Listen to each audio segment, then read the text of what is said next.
welcome to Behind the Grind. It's your host, Miss E.BReezy, and today we have a very special guest with us, Miss Santiago. Everyone welcome her. Hi. Looking very fabulous today, by the way. Thank So what are you you. here to talk about today? Well, I'm a makeup artist / hairstylist, and okay.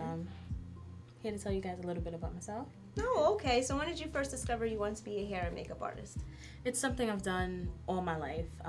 Growing up, I was always doing my sister's hair, mother's hair, anyone that I can possibly do hair and makeup on, I was doing, and it's always been a love of mine, you know, being able to just take someone from looking simple to fabulous. I'll check you out. I love it. Did you go to school for this, or is it something you feel you were born with, or something else you need to work on? It was a lot of trial and error. I haven't went to school for being a makeup artist. It was a lot of trial and error, a lot of just learning from other people, a lot of researching and just, you know, educating myself on it. Okay. And I can admit I had somewhat of a natural talent for it. You look at other people's video, or you look at it and you do your own twist, or you just like. It started off where I would mimic exactly. Like I would see a picture of Beyonce and I would try to do the same makeup look. And then as time went on and I started becoming much more comfortable with it, then I started adding my own little twists. Okay, what do you mean, like your own little twist? What's something that you'll do different than that makeup artist did to her? Well, for example, my style of makeup is natural with a twist. So, for example, let's say I did a really natural face with a winged eyeliner. Instead of doing a basic winged eyeliner, I'll do a double wing, which is my signature. So that's what I mean when I say I'll do like a twist on a basic look. Okay, and who inspired you? My mom. She definitely inspired me. She went to cosmetology school when she was younger. Oh, wow. And then after having my sisters, she had to stop. And it's something I picked up and continued going forward with. And my daughter, she inspires me to just keep going. Okay. You know, she's probably one of the most awesome 8-year-olds you'll ever meet. And, you know, I figured, you know, if I was able to play a role in her life, and she's so freaking great, you know, I feel like I have the potential to be great. What inspires you as well? Anything. It can be a video that I watch of somebody else just succeeding and seeing how happy they are and doing what it is that they do. That inspires me, because it's like if someone else was able to do it, I can too. Okay. You know, I put no limits on that. Okay. Now, actually, you know, one of my major problems is, and I don't know if anybody else has this problem, but I tend to have the most greasy skin ever. Now, every, I would say 10 minutes, it could be even like 7 minutes, I'm blotting with a tissue. How can I and the other people out there get rid of that? What will prevent that? That's probably one of the most common questions that I get from most of the people I know. It's also been my own personal problem. I always advise anyone, you know, first step, make sure you use a primer. A primer is basically something that's used under the makeup. It helps the foundation to adhere to your face much better. And if you get something that is silicone free, it would also help with mattifying your face. Another thing that I would advise is a foundation that you do use, make sure it's oil free. Or something that's specifically designed for women who have oily and combination skin. Like you'll be able to find, there's a lot of makeup companies who will have products for people with dry skin and then people for oily and combination. So you want to make sure that you're mindful of that when picking out your foundation. And then obviously making sure to set your foundation with a powder is extremely important. It's going to help to keep your makeup in place and also to keep you matte throughout the day. Obviously, there's no magical cure for it. You know, everybody's skin, it is your skin. There's nothing you can really do to change it. But that's something that will at least be able to keep it at bay for most of the day. Now, another question of mine, because now this is so complicated for me. To apply the powder, do you use one of those little spongy things? A brush, and if you are using a brush, what type of brush can you use? Or what's the best brush to use? Because I know there's like 10 different brushes out there, 10 different types of sponges. There's a hard one, which I got once and it ruined my skin, or the soft one, the round one, little square one. There's too many out there, and I'm tired of looking and determining which one. I just want to be able to go there and be like, all right, so this is what Miss Santiago said, get it, got it, and it's going to do what it's supposed to do. Honestly, that's a little bit of a difficult question to answer, just because it's really what works for you. Okay. Personally, I prefer to use a brush when applying powder, just because I'm able to target certain areas. For example, with me, I tend to be oily in my T-zone, which is basically from here to here. So I prefer to use a brush because the other areas of my face can tend to be drier. With a brush, I can target those specific areas. Also, if you're someone who just gets greasy all over, using a brush is also easier. Just to it's just easier as far as the application, the time, especially if you're at work and you're just trying to touch up real quick. That's my personal preference. The sponges, because sometimes not really, it's not something that I feel really does the job as well. It doesn't. So again, it's all about preference. I know there are some makeup artists who prefer to use the sponge, but personally, I stick to a brush. And as for which brush to use, you would just use a face brush. Any company that you go to who sells makeup brushes, if you ask them for a face brush, that'll be the brush that they'll give you. That'll be the brush that you use for the powder. As far as which company is best, again, that's all, it all comes down to your preference. For example, the face brush that I love to use by a company called e.LF, and their brushes can range from $1 to $3. Yes. And that's my favorite face brush. But then I also have brushes that I'll use for eyeshadow, which is from MAC, and those brushes can run from $15 to $25. Right. So it's all about finding what works for you. So just because it's MAC versus e.LF, one's $50, one's $3, kind of work the same, or it's not about what works the same. Again, it's about what works for you and how your specific technique is. You'll find that some brushes, as far as quality, is going to be better. Obviously, if you're getting a brush from MAC, the quality may be a little better as far as how long lasting it is. Right. But then with e.LF, I mean, I have the brushes long, but to replace it is nothing because it's $3. Right. So it's about your preference. Okay. Now, what are your 3 top recommendations for a foundation? There's Almay, there's CoverGirl, there's MAC. Well, what would you say if someone couldn't afford, say, MAC or the most expensive one? What would you say from the bottom up? Well, my favorite drugstore foundation would have to be the Revlon Color Stay, which is designed for oily to combination skin. It provides great coverage. It's buildable coverage. You can go from medium to full coverage with it. That's probably one of my favorites. Next, specifically for women of color, CoverGirl, the Queen Collection. I absolutely love that collection just because it's very difficult for women of color to really find affordable makeup with all the different shades. We have so many different shades of colored women, and that I absolutely love. There hasn't been a woman that I've done that I haven't been able to find a shade for with using that specific collection. So for those who can't afford, the MAC and the NARS and Dior, that's a great alternative.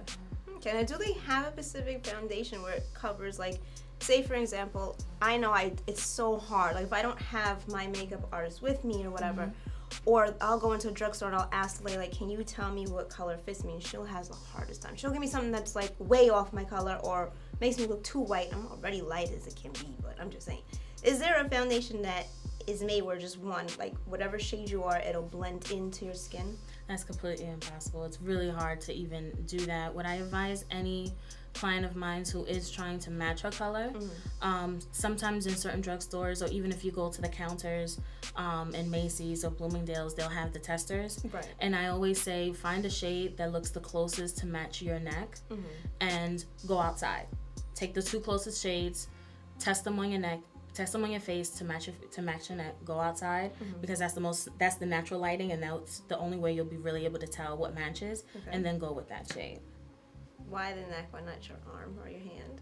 Because your arm and your hands tend to be darker. Okay. If you have something that's matching your neck, usually your face is the lightest part of your body. So if you get the shade that's matching exactly your face, from your face to your neck, this will be all white, and then it's all colored. So you want to get something that's going to blend itself much more better. So if, for example, you happen to drive, when people drive, usually your left hand is much darker. So if you're getting a foundation that's matching that arm, it's not going to match your face, and you're going to look 2-3 shades darker than what you should be. So you definitely always want to try and match with your neck. Okay.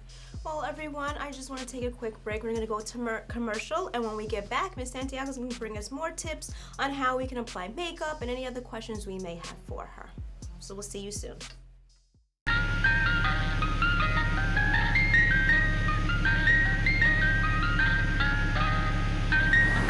Hey everyone, I'm Miss E.BReezy. Make sure you check out Behind the Grind on envisionstudiosny.com. Bye!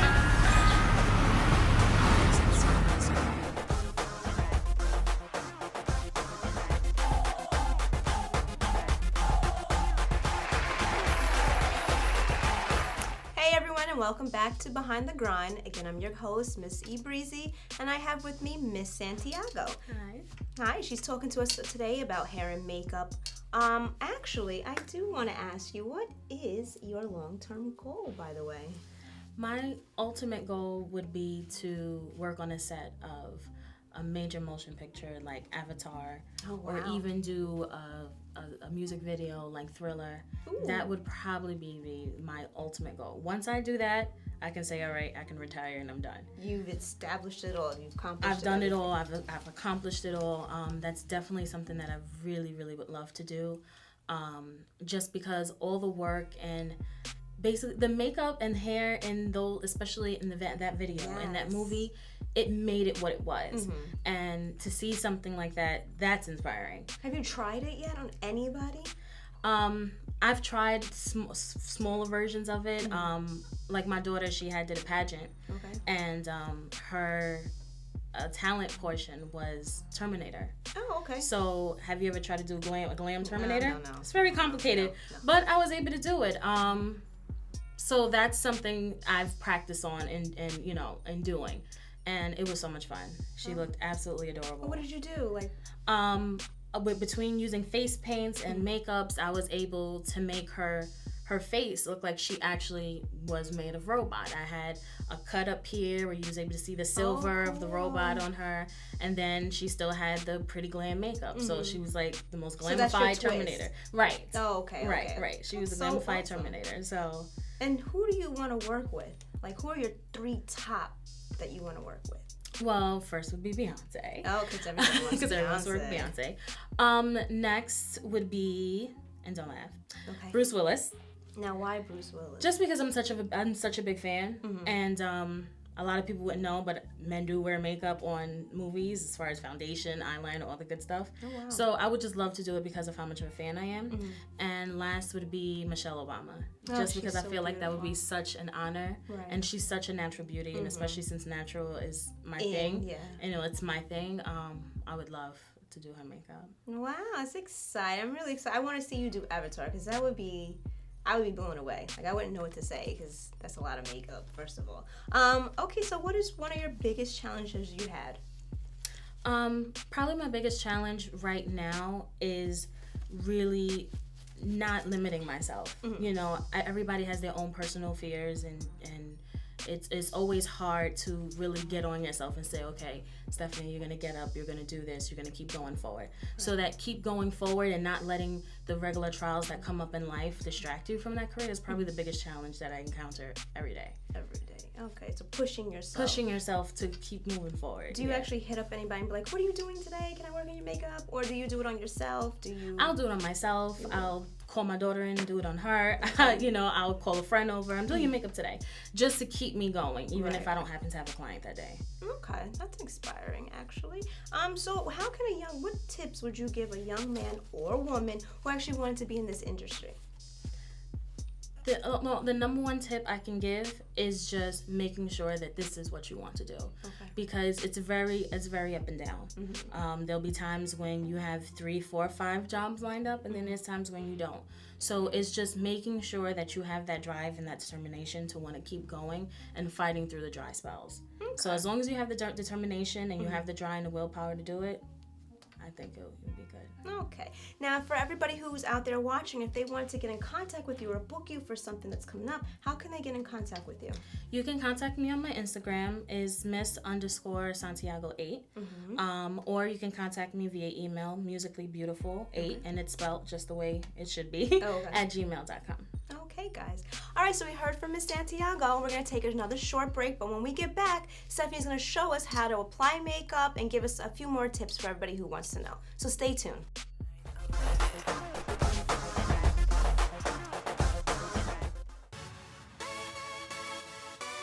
Hi, my name is Leticia.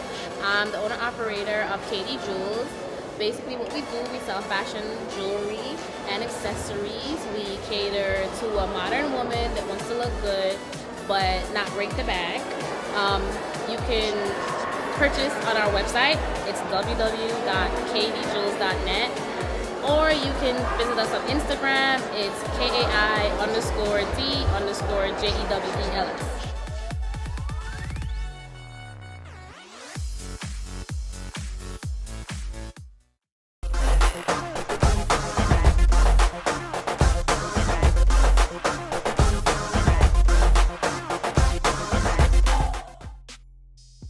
Hey everyone, and welcome back to the show. This is Behind the Grind. And right now, Miss Santiago is going to show us how to apply, some makeup tips for us, for all of those who are wondering how to do such things. And one of the things I want to know is blush. I can't put blush on me to save myself. Do I close my mouth? Do I do like the fish thing? Or do I just cheese it? Or what do I do? How do you do it? What brush do you use? How do you do it? Up and down, stroke it, left, right, right? What are you doing? I got you, Miss E.BReezy. I'll definitely be able to help you. I'll show you on each side of your face 2 different ways that you can apply it. Okay. The first way is the smile. Can you smile for me? No. Okay, thank you. So with the smile, what you would do is apply the blush right to the apples of the cheek. So that would be right apple? Here. That's what this is called. Okay. When you smile, this would be considered the apples of the cheek. So if you apply the blush right here, and this is something I typically like to do when I'm doing more of a natural face, is applying the blush right there. And it's just that simple. How do you look, guys? Look good? Look good? Okay. And then another way is we're doing the kissy face. The kissy face I like to do, especially if I have a really strong contour, you'll brush from the apples of your cheek up to about midway up your cheek.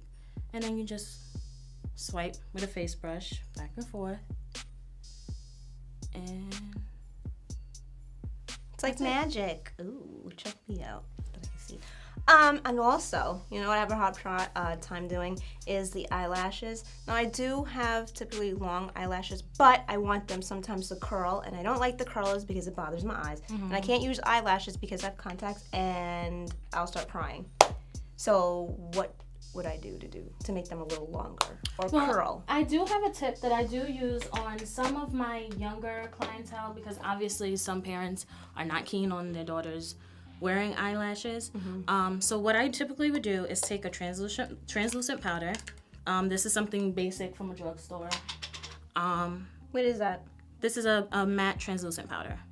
So you take this, you could take a dome brush, and you brush it right on the eyelash. And you'll do that for each lash. And what this is going to do is help the mascara to adhere to your eyelashes much better. And it's kind of going to clump up in a way, but not to the point where you have like these clumpy, ugly eyelashes, but just to make them a little bit more full. So it kind of gives the effect of you having a false lash. Look up for me.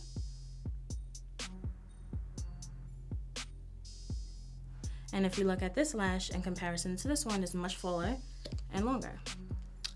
I'll take your word for it. I'll do your other lash so you're not sitting here looking cray-cray. And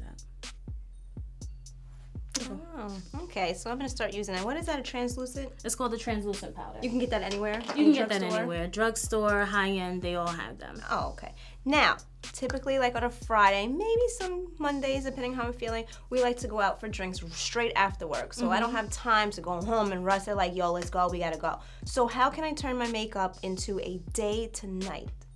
Well, one thing I always tell every woman is, because you never know how your day is gonna be, always keep 2 shades of lipstick in your bag. Okay. Keep a lighter shade, obviously, for the day, and a darker, because one of the easiest things you can do to change your look from day to night would be to change your lipstick. So, for example, right now you have on a very light lipstick, which is going to be perfect for me to change this look that you have now to look more nighttime glam. Okay. And using a brush? I'm using a brush just for hygienic reasons. And this is just a nice rosy red lipstick.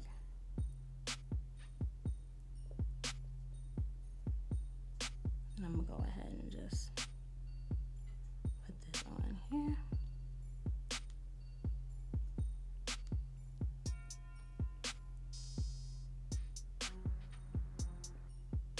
And that's it.